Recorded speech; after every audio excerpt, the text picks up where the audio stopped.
हाय दोस्तों, आराध्या क्लासेस नई में आपका स्वागत है। हिंदी के महत्वपूर्ण 20 प्रश्नों को हम देखेंगे।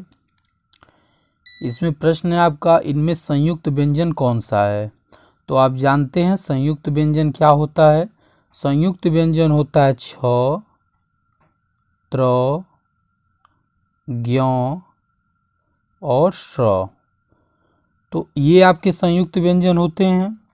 तो जब ये आपके संयुक्त व्यंजन होते हैं तो आपका इसका उत्तर क्या आ जाएगा, ज्ञ आ जाएगा। ठीक है, आगे बढ़ते हैं, अगले प्रश्न को देखते हैं।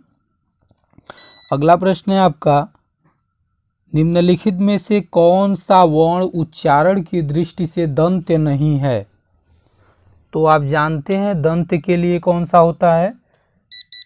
दंत के लिए आपका पहले तो अगर हम वर्ग को देखते हैं तो क, च, ट, त, प आपका वर्ग होता है क, च, ट, त और प।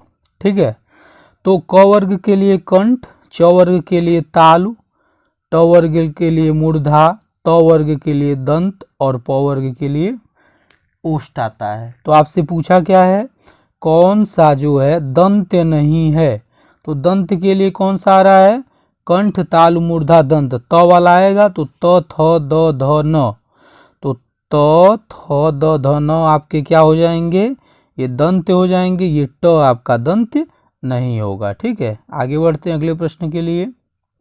अगला प्रश्न है, जिन शब्दों के अंत में अ आता है उन्हें क्या कहते हैं।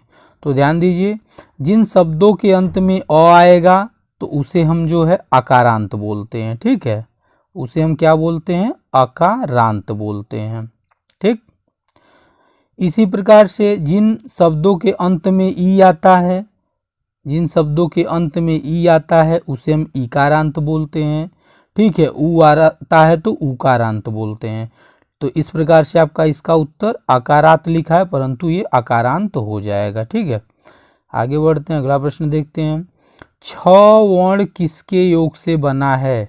तो आप जानते हैं कि छ वर्ण जो है क और श से मिलके बना हुआ है। यहाँ क के साथ हलंत चाहिए था और क और श मिलके जो है छ बनाते हैं। ठीक है, तो इसका ऑप्शन नंबर ए हो जाएगा। आगे बढ़ते हैं, अगला प्रश्न देखते हैं। हिंदी वर्णमाला में स्वरों की कुल संख्या कितनी है। तो यहाँ पूछा है आपका स्वरों की कुल संख्या कितनी है। तो हिंदी वर्णमाला में स्वरों की कुल संख्या 13 है।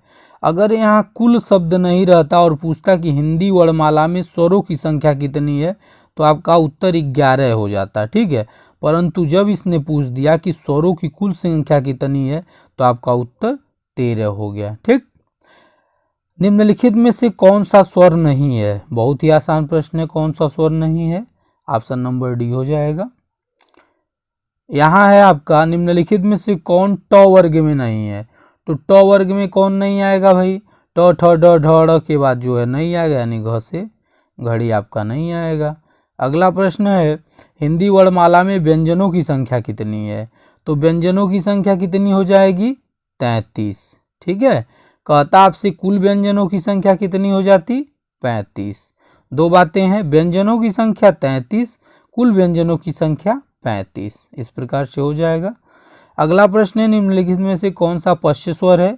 तो पश्य स्वर तो जो है पश्य स्वर इसमें क्या हो जाएगा आपका, आ हो जाएगा। ठीक है, आ पश्य स्वर के लिए आ हो जाएगा।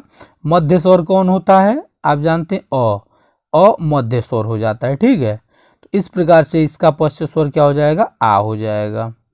आगे कह रहा है कि निम्नलिखित में से योगवाह कौन है। तो योगवाह, ठीक है, योगवाह आपका इसमें से विसर्ग हो जाएगा। विसर्ग जो होता है वह योगवाह होता है। ठीक है, इसमें विसर्ग आपका उत्तर हो जाएगा। ठीक, आगे बढ़ते हैं। छ ध्वनि का उच्चारण है छ, तो च, छ, ज, झ, च वर्ग में आएगा आपका छ। आपका जो छ है से छाता है, च वर्ग में आएगा। और च वर्ग के लिए भाई क वर्ग कंठ, कंठ तालु, च वर्ग तालु यानी तालव्य हो जाएगा। ठीक है, अगले में देखते हैं। निम्नलिखित में से कौन सा एक संयुक्त व्यंजन नहीं है? तो छत्र ज्ञ स्र के अलावा जो है संयुक्त व्यंजन नहीं है, यानी आपका क्या हो जाएगा? श हो जाएगा। ठीक है, इसमें से आपका क्या हो जाएगा? श से षटकोण, यही हो जाएगा, यह संयुक्त व्यंजन नहीं है। तालव्य व्यंजन है कंठ तालु, क वर्ग कंठ, च वर्ग तालु, च वाले हो जाएंगे, च छ ज झ, तालु वर्ग हो जाएंगे। आगे देखते हैं, यर लव किस वर्ग के व्यंजन है? यर लव कौन से व्यंजन है भाई? यर लव अंतस्थ व्यंजन है। ठीक है, यर लव अंतस्थ व्यंजन है। उष्म व्यंजन कौन होते हैं? श श श ह। उष्म व्यंजन कौन होते हैं? स स स ह होते हैं। अगला क्या है? अनुनासिक का संबंध होता है। अनुनासिक का संबंध होता है केवल नाक से, केवल मुंह से, नाक और मुंह से, इनमें से कोई नहीं। तो यह नाक और मुंह से होगा। ठीक है, नाक और मुंह से हो जाएगा। अगला प्रश्न है, अनुनासिक व्यंजन कौन से होते हैं? तो अनुनासिक व्यंजन कौन से होते हैं?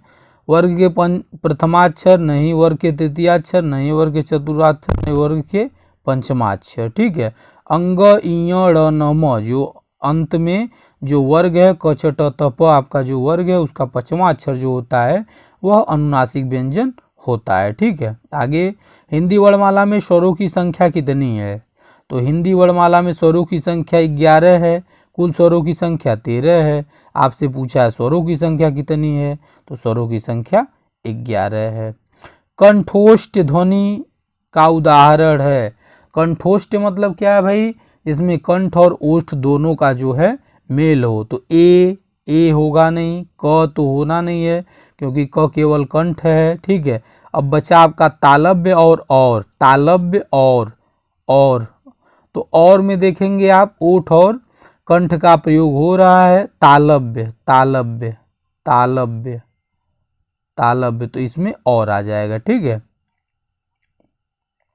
अगला है भाषा निर्माण का सही अनुक्रम है। तो भाषा निर्माण का सही अनुक्रम क्या होगा भाई? भाषा निर्माण का सही अनुक्रम क्या होगा? सबसे पहले ध्वनि होगा, ध्वनि के बाद शब्द बनेगा, शब्द के बाद पद सेट करेंगे और पद के बाद एक हमारा वाक्य पूरा हो जाएगा, यानी इसके लिए डी वाला ऑप्शन सही होगा। प्रश्न के आधार पर ल किस प्रकार की ध्वनि है? तो ल पार्श्विक व्यंजन है। ल किस प्रकार की ध्वनि है? पार्श्विक व्यंजन है। Okay, thank you.